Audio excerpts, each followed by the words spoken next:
नमस्कार, आप देख रहे हैं कमोडिटी आउटलुक। मैं हूं दीपाली राणा। सोना चांदी हो या हो कच्चा तेल या फिर बात हो बेस मेटल्स की, नॉन एग्री कमोडिटीज में अगर आप भी स्ट्रैटेजी बनाना चाहते हैं तो अगले एक महीने के लिए क्या रणनीति होनी चाहिए, इस पर हम बातचीत करेंगे। तो आज के शो कमोडिटी आउटलुक में हम फोकस करेंगे इसी बातचीत पर। बात सितंबर की फेड बैठक की हो या फिर ओपेक के क्रूड प्रोडक्शन में कटौती की हो, शो में हम इन सभी पहलुओं को शामिल करेंगे। हमारे साथ कुछ खास मेहमान मौजूद हैं जो आपकी मदद करेंगे रणनीति बनाने में। केडिया कमोडिटीज के अजय केडिया, निर्बंग कमोडिटीज के कुणाल शाह और प्रति फिनमार्ट के मनोज कुमार जैन हमारे साथ मौजूद हैं। आप सभी का स्वागत है इस शो में।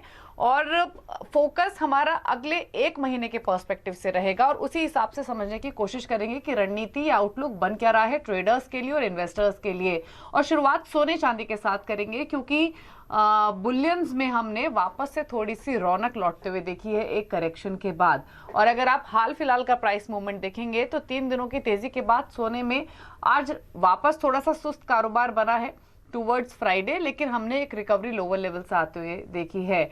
डॉलर का जो मूवमेंट होता है वो डायरेक्टली अफेक्ट करता है सोने चांदी के प्राइसेस को, खासतौर से गोल्ड प्राइसेस पर। लेकिन खास बात यह है कि अगर आप इंटरनेशनल मार्केट्स में भी देखेंगे तो कॉमेक्स पर जो भाव है वो $1750 से लेकर $1800 के बीच में घूम रहा है। तो यूएस फेड की मीटिंग का क्या आउटकम रहेगा, क्या इम्पैक्ट उसका हो सकता है इन कमोडिटीज पर, उस पर करते हैं बातचीत। सभी मेहमानों का स्वागत है इस शो में। सबसे पहले कुणाल, आपकी राय लेना चाहेंगे। एक तो फेड की जो मीटिंग है उससे क्या एक्सपेक्ट कर रहे हैं? जो 50 से 75 बेसिस पॉइंट की हाइक की बात हो रही है, क्या वो फैक्टर्ड इन है और या फिर कुछ और असर देखने को मिल सकता है? तो एक तो ट्रिगर्स कैसे देख रहे हैं आप? फेड की मीटिंग हो, अमेरिका के जीडीपी नंबर्स हो या फिर डॉलर का मूवमेंट हो, और उसका लाइकली इम्पैक्ट होने पर क्या देखते हैं? बहुत ही अच्छा टाइम है शो करने का, बिकॉज आज की तारीख में अगर आप देखेंगे सबको एक ही कंसर्न है कि आगे जाके क्या होने वाला है। बहुत ही अनसर्टन टाइम चल रहा है। एक साइड पे जियोपॉलिटिकल कॉन्फ्लिक्ट चालू है, China, Taiwan, Ukraine, Russia, Israel और ईरान के बीच में भी अभी टिफ्स चालू हो गया है। दूसरी साइड पे अगर आप देखेंगे तो चाइना में हाउसिंग क्राइसिस चालू है। तीसरी साइड पे यूरोप में एनर्जी क्राइसिस चालू है, वहां पे किसी को पावर नहीं मिल रहा है, इंडस्ट्रीज को। सो ऐसे टाइम में फेड क्या करने वाला है वो बहुत ही इंपॉर्टेंट है। मेरी राय में Fed will continue with the interest rate hike, number 1। Number 2, they will continue with their bond purchase जो प्रोग्राम था उनका, उसका जो टेपरिंग, जो बॉन्ड वो लोग मार्केट में बेच के लिक्विडिटी निकाल रहे हैं, उसका पेस सितंबर से डबल होने वाला है। सो ये सब देखते हुए मुझे एक चीज खुला समझ में आ रहा है कि गोल्ड और सिल्वर बाय करने का ये अल्टीमेट टाइम है। एक महीने के लिहाज से कॉमेक्स पे $1820 लग रहा है और सिल्वर मुझे एक महीने के लिहाज से कंजर्वेटिवली $21.5 टेस्ट करता हुआ नजर आ रहा है। सो ये मैं हमारे जो दर्शक है उनको रिकमेंड करूंगा कि आगे जाके ये रेट हाइक को तो गोल्ड सिल्वर ने डाइजेस्ट कर लिया है, पर जो इकोनॉमिक स्लोडाउन पूरे वर्ल्ड में चालू है उसको गोल्ड सिल्वर ने फैक्टर इन नहीं किया है। और यही रीजन है कि गोल्ड सिल्वर में बाइंग कीजिए। गोल्ड सिल्वर यहाँ से डाउन साइड बहुत लिमिटेड है। $50 गोल्ड और मैक्सिमम $1 सिल्वर नीचे जा सकता है। सो रूपी टर्म्स में if I want to translate that, gold maximum 1100 रुपये नीचे जा सकता है और सिल्वर की अगर बात करेंगे तो मैक्सिमम 1500 रुपये नीचे जा सकता है। डाउन साइड इतना ही है, बाकी ऊपर अपसाइड नजर आ रहा है। So best time to go long in gold and silver. Ajay, आपको भी लगता है बेस्ट टाइम है खरीदने के लिए सोने चांदी में? और फैक्टर्स का तो जिक्र किया कुणाल ने कि डाउन जो अफेक्ट करेंगे प्राइस मूवमेंट को, लेकिन क्या आप अग्री करते हैं कि इन तरह से सोने चांदी में डाउन साइड लिमिटेड है? एक महीना हो या फिर उसके बियॉन्ड का व्यू हो, खरीद के ही चलना है? क्या टारगेट्स आप देख रहे हैं एमसीएक्स पर? Good evening Deepali. डेफिनेटली अगर देखा जाए तो 2022 गोल्ड और सिल्वर के लिए काफी अच्छा रहने वाला है, बट पिछले 7 महीने से अगर हम देखें तो ये काफी अंडर परफॉर्मिंग रहा है। जनरली देखते हैं जब भी इन्फ्लेशन कंसर्न या रिसेशन कंसर्न या जियो पॉलिटिकल टेंशन रहता है तो सोने को उसका अपर हैंड मिलता ही है और चांदी भी उसको धीरे धीरे फॉलो करती है। बट पिछले 6 महीने में हमने देखा कि गोल्ड ने उतना ज्यादा परफॉर्म नहीं किया। उसके पीछे का कारण है फूड इन्फ्लेशन, क्योंकि इन्फ्लेशन गोल्ड का साथी जरूर है, बट जब फूड क्राइसिस या फूड इन्फ्लेशन रहता है तो पहला प्रायोरिटी जो आता है वो इन्फ्लेशन को कूल ऑफ करने के लिए होता है, जो हमने पिछले 2-3 महीनों में देखा है कि ग्लोबल सेंट्रल बैंक इन्फ्लेशन को कम करने की कोशिश कर रहा है। अदरवाइज अगर हम सारे एनवायरमेंट देखें, चाहे जियोपॉलिटिकल टेंशंस की बात करें या डॉलर इंडेक्स अब काफी हाई पे आ चुका है या अदर फैक्टर्स की बात करें, तो कहीं ना कहीं गोल्ड अब एक सबड्यू बन चुका है, यहाँ से एक अच्छी खासी रैली करने की कोशिश कर सकता है। तो ओवरऑल मुझे लगता है कि अगला 1 महीना या अगले 3 महीने की भी बात करें तो सोने चांदी में एक जबरदस्त तेजी बन सकती है। चांदी में हमने देखा कि as of now industrial demand pickup नहीं कर पा रही थी, जिसकी वजह से चांदी काफी ज्यादा अंडर परफॉर्मिंग रही है, जो गोल्ड सिल्वर रेशियो से हम देख सकते हैं। बट कहीं ना कहीं अब आउटपुट में कमी आना चालू हो चुकी है, और जिस ढंग से सोलार और हम लोग देख रहे हैं कि ईवीज के अंदर चांदी का जो यूसेज है वो धीरे धीरे बढ़ेगा, जिस ढंग से energy crisis China, Europe, US सभी जगह पे इंपैक्ट कर रहा है, तो आने वाले टाइम पे डिमांड और बढ़ेगी। तो बिल्कुल अगले 1 महीने की बात करें तो मुझे लगता है सोना चांदी तेज करेगा, और फेड की जो मीट है ये ऑलरेडी मार्केट डिस्काउंट करके चल रहा है, क्योंकि ये पूरे साल में 0.75 से ऊपर रेट हाइक हो नहीं सकता। अगर सितंबर मंथ में 0.5 से रेट हाइक होगा दैट इज डिस्काउंटेड, तो अक्टूबर नवंबर में 0.25 मैक्सिमम रहेगा। तो आई थिंक जो 0.75 हाथ में है फेड के वो ऑलरेडी डिस्काउंट कर गया है। इसकी वजह से पिछले 2 महीने में जब जब फेड की मीट होती है उससे पहले मार्केट एक पेसिमिस्टिकली एक रेंज में ट्रेड करता है, बट इवेंट के बाद हम एक बड़ी रैली देखती है। जैसे पिछले मीट के बाद हमने देखा सोने में $100 की तेजी आई। तो आई थिंक गोल्ड अगर हम एमसीएक्स की बात करें तो हो सकता है 51-200 एक वॉलेटिलिटी में मिल जाए, लेके चलिए। इमीडिएट टारगेट 1 महीने का मैं 52,500 तक का ही रखता हूं, because rupee is going to be most important, because rupee भी अभी स्ट्रेंथ दिखाना चालू कर चुका है। वहीं अगर चांदी की बात करें तो एक ब्रॉडर रेंज बन चुका है 54,000 से लेकर 60,000 का। तो मुझे लगता है कि 55,000 के टूवर्ड्स अगर हम लेके चले या करंट लेवल से भी लेके चले तो हायर साइड में 58,800 तक के भी लेवल हम चांदी में देख पाएंगे। ओवरऑल अगले 3-4-6 महीने की भी बात करें तो I am more bullish on silver rather than going with gold. Okay, in fact यही चीज मैंने सोचा हुआ था कि जब मनोज जी के पास पहुंचूंगी तो यही पूछूंगी कि अगर दोनों में से कोई एक लेना हो तो रिस्क रिवॉर्ड के हिसाब से या कन्विक्शन के हिसाब से उनको कौन सा किस बुलियन के साथ वो जाना चाहेंगे, सोने के साथ या फिर चांदी के साथ। और उसके बाद फिर हम आपको बताएंगे भी कि तीनों मेहमानों ने क्या क्या टारगेट्स आपको दिए हैं सोने और चांदी पर अगले 1 महीने के हिसाब से। तो बताइए मनोज जी, कन्विक्शन ज्यादा किसके साथ है रिस्क रिवॉर्ड रेशियो के पर्सपेक्टिव से?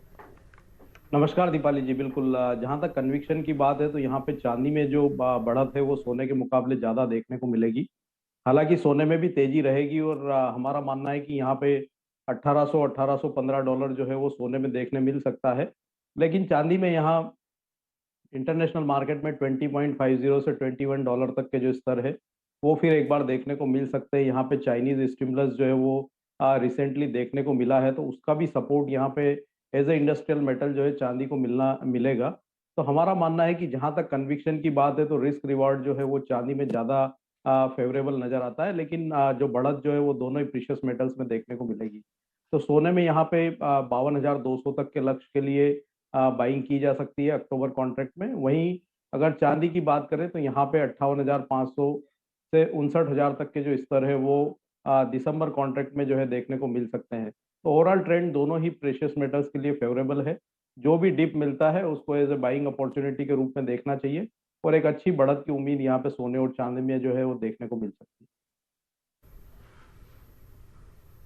ठीक है, तो दोनों में ही खरीदारी का मौका है अगले 1 महीने के हिसाब से।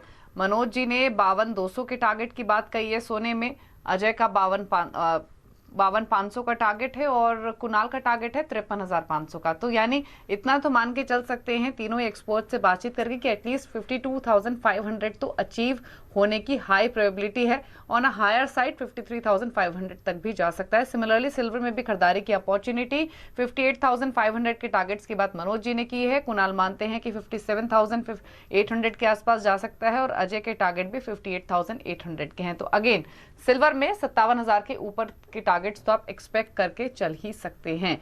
तो ये तो बात हुई सोने चांदी की, लेकिन एनर्जी पैक भी एक ऐसा सेगमेंट रहा है जिसमें सबसे ज्यादा इंटरेस्ट भी रहा है, सबसे ज्यादा क्यूरियोसिटी भी रही है, और लेवल्स को प्रेडिक्ट करना किसी टफ टास्क के कम नहीं रहा। अगर पिछले 6 महीने की चाल इस सेगमेंट की देखें तो कुणाल पहले तो कच्चे तेल की बात कर लेते हैं। बहुत सारे फैक्टर्स हैं जो कच्चे तेल को इम्पैक्ट कर रहे हैं। एक तरफ डील को लेकर जो डेवलपमेंट्स हो रही हैं, दूसरी तरफ इन्फ्लेशन, डिमांड के कंसर्न्स भी हैं ही, और ओपेक की मीटिंग भी है। पहले तो ओपेक की मीटिंग से यूजुअली ये प्रेडिक्ट करना कि कितना वो क्या कदम उठाएंगे, कितना प्रोडक्शन कट कर सकते हैं, थोड़ा सा एविटेबल, मतलब ये इजिली आप एक एनालिसिस कर सकते हैं। तो फिलहाल के इन सभी इंपॉर्टेंट ट्रिगर्स को ध्यान में रखते हुए क्या व्यू है आपका कच्चे तेल पर अगले एक महीने के हिसाब से? आई थिंक कच्चा तेल सेल ऑन राइज है। दो रीजन, एक ये जो ईरान का जो न्यूक्लियर डील का चल रहा है, कैसे भी Europe is trying to convince कि ये डील हो जाए, और ये डील जैसे होती है तो इमीडिएटली एक बार मार्केट में नेक्स्ट 3-4 महीने में एटलीस्ट कंजर्वेटिवली 3 मिलियन बैरल का ऑयल का फ्लो बढ़ जाएगा। तो ये बहुत ही बड़ा चीज है जो होने वाला है। तो मैं एक्सपेक्ट कर रहा हूँ कि Europe is putting maximum pressure on US also कि ये डील को परमिशन मिल जाए। सो मुझे कच्चे तेल में लंबी अपसाइड नहीं नजर आ रही है। और दूसरा रीजन कि ग्लोबल इकोनॉमी स्लो डाउन हो रही है, और जैसे मैंने कहा फर्स्ट गोल्ड के लिए, the pace of balance sheet reduction in US is going to be double. ये जो लिक्विडिटी निकालने का जो प्रोसेस है उसका पेस डबल होने वाला है यूएस में सितंबर महीने के बाद। सो ये कच्चे तेल के लिए अच्छी बात नहीं है। कच्चे तेल में इसके कारण आपको एक सेलिंग आता हुआ नजर आएगा। तो मैं ऊपरी इस तरह से कच्चे तेल में बेचने की राय दूंगा 7600 7650 के आसपास।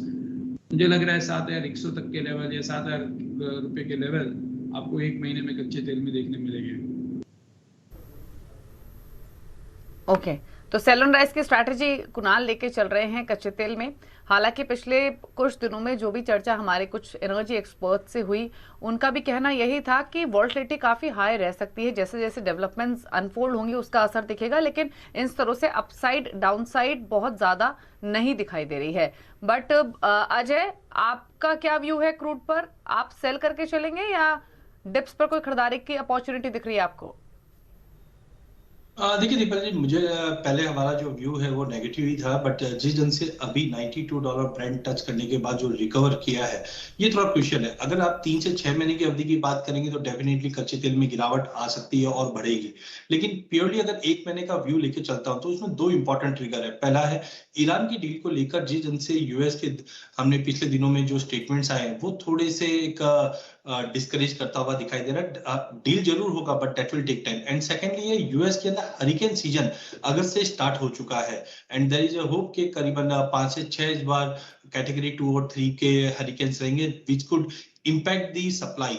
तो बिल्कुल एक महीने की अवधि की बात करें तो मुझे लगता है कि ऑलरेडी हमने 1992 ब्रेंट टच करते हुए देख चुके हैं। साथ में जो ये जियोपॉलिटिकल टेंशन जो अराइज हो रहा है ये भी प्राइसेस को थोड़ा बहुत सपोर्ट करेगी, क्योंकि अब ओपेक नेशंस बात कर रहे हैं प्रोडक्शन कट की, जो पहले बात कर रहे थे कि प्रोडक्शन बढ़ाने की। तो इनको देखते हुए बिल्कुल एक महीने की अवधि की बात करें तो मुझे लगता है कि प्राइसेस में 105-106 के करीब हम ब्रेंट को जाते हुए देख पाएंगे। वहीं डोमेस्टिक मार्केट की बात करें तो 7900 के करीब एक स्पाइक दे सकता है, सस्टेनेबल नहीं रहेगा, बट एक 1 मंथ का व्यू लेके चले तो डेफिनेटली एक जंप है। उसके बाद मार्केट में फिर से एक अच्छी खासी गिरावट देखने को मिल सकती है।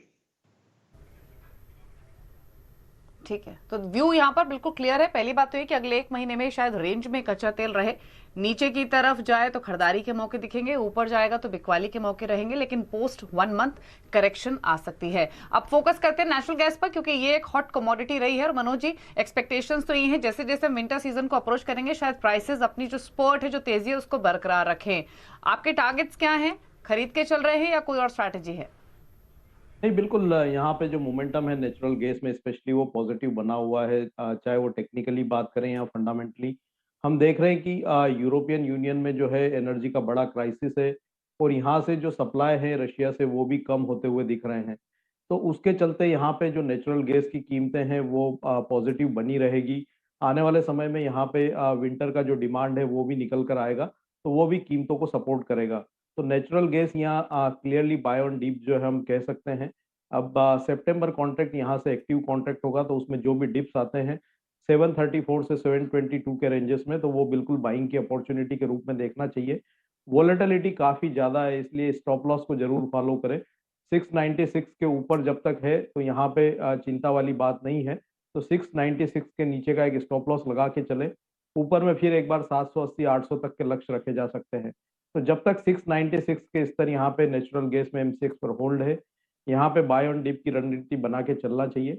फिर एक बार 780 से 800 तक के लक्ष्य जो है यहाँ देखने को मिल सकते हैं। ठीक है, चलिए तो खरीदारी के मौके 720 730 इस रेंज में मिले तो खरीद के चलना है। व्यू पॉजिटिव है नेशनल गैस पर। रुक रहे हैं इसी के साथ एक ब्रेक के लिए। ब्रेक के उस पर फोकस करेंगे बेस मेटल्स पर, समझने की कोशिश करेंगे कि क्या बेस मेटल्स में अगले महीने में पैसा बनेगा और अगर हाँ तो क्या बेचकर या खरीद कर, बताएंगे हमारे एक्सपर्ट्स एक ब्रेक के बाद। आप देख रहे हैं कमोडिटी आउटलुक और अब बातचीत करेंगे बेस मेटल्स की और 3 मेहमान हमारे साथ बने हुए हैं। कुणाल शाह हैं, अजय केडिया हैं और साथ ही मनोज कुमार जैन हैं। और मेटल्स में कुणाल, अगर पिछले एक हफ्ते की चाल देखेंगे तो एल्यूमिनियम में तो कुछ रिटर्न आते हुए दिखे हैं, बाकी बेस मेटल्स फ्लैट या फिर पॉजिटिव रहे हैं स्लाइट गेन्स के साथ। लेकिन जिस तरीके की बातचीत चाइना में बूस्टर पैकेज की हो रही है, एक्सपेक्टेशंस तो हैं कि डिमांड शायद सुधरती हुई दिखेगी जो प्राइसेस को सपोर्ट करे। तो पहले तो कॉपर पर ही बताइए क्या व्यू है। मुझे कोई कॉपर में लंबी तेजी नजर नहीं आ रही है। यहाँ से मुझे लग रहा है कि ये जो भी स्पाइक आती है कॉपर में, चाइना का जो स्टिमुलस है दैट इज इनसिग्निफिकेंट। $150 बिलियन का स्टिमुलस है। सो हमने 2008 में जब देखा था चाइना ने स्टिमुलस दिया था, वो टाइम पे चाइना ने 400-450 बिलियन डॉलर का लिक्विडिटी इन्फ्यूजन किया था। अभी जो क्राइसिस है हाउसिंग मार्केट में, which is almost 0.25% of the GDP of China, और ये जो क्राइसिस है it is much bigger than the size of the stimulus. So ये फिजल आउट हो जाएगा। बेच के काम करना चाहिए। मेटल्स मुझे नीचे लग रहे हैं एक महीने में। कॉपर जो अभी फिलहाल 680 है, 690, 690-95 में आप सेल कीजिए। 650-640 तक के लेवल्स आपको एक महीने में बहुत इजीली ट्रेड करते हुए नजर आएंगे।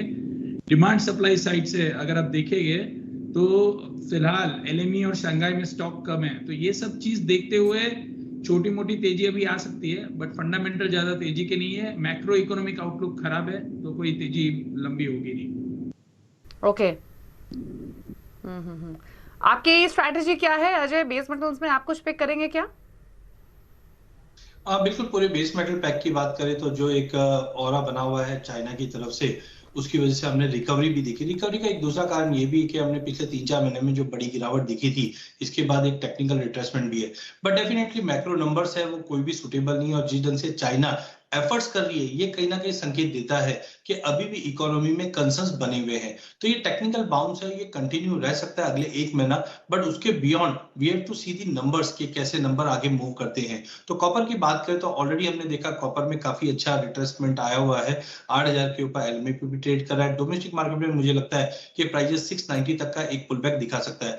वहीं जिंक को भी नजरअंदाज नहीं किया जा सकता है। पिछले 1 महीने में 1% की तेजी आई है और प्राइजेस 300 के ऊपर अच्छे से होल्ड है। तो टाइमिंग जो एनर्जी क्राइसिस चाइना में और यूरोप में चल रहा है, उसका एक बेनिफिट हम देखते हैं कुछ मेटल्स को मिल सकता है, जिसके अंदर जिंक भी है। तो टेम्पररी एक बाउंस हम देख रहे हैं कि जिंक के अंदर भी मिल सकता है, जो 328 से 330 का लेवल रहेगा। But sustainable again we have to see के नंबर्स कैसे हैं या आगे जो क्राइसिस है वो कैसे हीट लेती है। तो टाइमिंग एक बाउंस 1 महीने में हम देख सकते हैं, जिसमें कॉपर और जिंक लेके चल सकते हैं। मनोज जी, आपकी पिक्स क्या हैं क्विकली मेटल्स में? यहाँ पे बेस मेटल्स में मेरा मानना है कि शॉर्ट टर्म में जो ट्रेंड है वो थोड़ा पॉजिटिवनेस जो है दिखा सकता है। चाइनीज स्टिमुलस है, साथ में यहाँ पे जो वेयर हाउस इन्वेंट्रीज जो है एलएमई की, वो लगातार वहाँ पे गिरावट देखने को मिल रही है। और यहाँ पे स्पेशली यूरोपियन यूनियन में जो एनर्जी के क्राइसिस है उसके चलते भी उत्पादन प्रभावित हो रहे हैं। तो स्पेशली यहाँ पे कॉपर और जिंक में थोड़ा सपोर्ट आते हुए दिख रहा है। एलएमई पर मेरा मानना है कि कॉपर की कीमतें फिर एक बार $8,300-8,400, वहीं अगर जिंक की बात करें तो $3,650 तक के जो स्तर है वो दिखा सकती है। उस लिहाज से भारतीय बाजारों में एमसीएक्स पर कॉपर एक बार 700 रुपीज और जिंक की अगर बात करें तो 328 तक के जो स्तर है वो दिखा सकता है। कॉपर में यहाँ पे सितंबर वायदा में 670 के स्तर पर बाय कर सकते हैं। 654 के स्टॉप लॉस है 700 के लक्ष्य के लिए। वहीं अगर जिंक की बात करें तो यहाँ भी 312-313 के अगर लेवल्स मिलते हैं तो बाइंग करें। 304 के स्टॉप लॉस है, ऊपर में 328 तक के लक्ष्य रख सकते हैं। ठीक है, तो ये स्ट्रैटेजी हुई बेस मेटल्स की, जहां पर छोटी तेजी आपको देखने को मिल सकती है। जैसे कुणाल ने भी जिक्र किया कि कॉपर में छोटी मोटी तेजी आ सकती है। ब्रॉडर आउटलुक जो है वो उतना पॉजिटिव नहीं है, लेकिन यहाँ पर हम सिर्फ क्योंकि 1 महीने की बात करें और उसी छोटी तेजी को प्ले करने के लिए हमारे एक्सपर्ट्स ने आपको कॉल्स दी हैं। कुणाल का मानना है M6 कॉपर में आप सेल करके चल सकते हैं 687 के लेवल्स पर, जहां पर 660 के टारगेट्स हो सकते हैं। वहीं जो मनोज जी की कॉल है वो 700 के टारगेट के लिए खरीदारी की सलाह दे रहे हैं। तो अगर आप देखेंगे तो टारगेट स्टॉप लॉस उसी हिसाब से आपको दिखाई देंगे। एक राय रुपी डॉलर इक्वेशन पे भी ले लेते हैं, क्या रह सकती है अगले एक महीने के हिसाब से, फिर स्पेशली डॉलर इंडेक्स की मूवमेंट कैसी रह सकती है। कुणाल, क्या कमेंट्स होंगे आपके? डॉलर इंडेक्स अप्रिशिएट होने वाला है, मुझे लग रहा है ये 109.40 109.50 जाएगा और इंडियन रुपी 80.50 80.60 एक महीने बाद आपको नजर आएगा। ओके चलिए, तो डॉलर इंडेक्स में मजबूती रह सकती है, नजरें रहेंगी इन तमाम ट्रिगर्स पर, फिर चाहे वो फेड का आउटकम हो, ओपेक की मीटिंग हो, डॉलर का मूवमेंट हो। लेकिन हाँ, जो एक कंसेंसस व्यू मिला है नॉन एग्री कमोडिटीज पर, उसमें ज्यादा कन्विक्शन जो है वो गोल्ड सिल्वर के साथ रहा है। साथ ही नेचुरल गैस एक कमोडिटी है जहां पर तेजी की तरफ पैसा बन सकता है, रेंज बाउंड रह सकते हैं मेटल्स और क्रूड। शुक्रिया हमारे तीनों ही एक्सपर्ट्स का, अजय जी, कुणाल जी और साथ ही मनोज जी, आने के लिए शो में और हमारे व्यूअर्स की हेल्प करने के लिए एक सेंस देकर कि अगले एक महीने में इन तमाम कमोडिटीज की चाल कैसी रह सकती है। इसी के साथ स्पेशल शो में इतना ही। नमस्कार।